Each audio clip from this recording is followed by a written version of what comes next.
চীনের সস্তা পণ্যের চাপে জার্মান শিল্পে সংকট, চাকরি হারাচ্ছেন হাজারো কর্মী।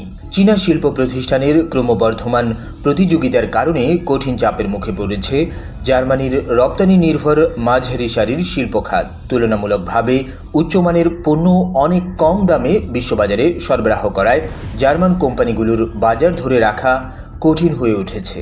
কয়েক দশকের মধ্যে প্রথমবারের মতো চীনে রপ্তানির তুলনায় বেশি উন্নত মূলধনী যন্ত্রপাতি আমদানি করছে জার্মানি। 2022 সালের পর দেশটির শিল্প উৎপাদন প্রায় 10% কমেছে।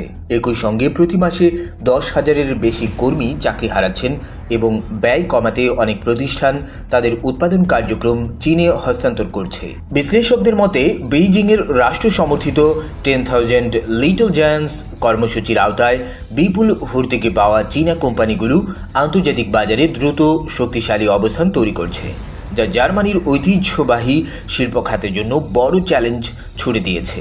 এই পরিস্থিতিতে ইউরোপীয় ইউনিয়নের কাছে আরও কার্যকর বাণিজ্য সুরক্ষার দাবি জানিয়েছে জার্মান কোম্পানিগুলো। পাশাপাশি দেশীয় উৎপাদন ব্যয় কমানো এবং অর্থনৈতিক সংস্কার দ্রুত বাস্তবায়নের উপরও গুরুত্ব দিচ্ছেন বিশেষজ্ঞরা।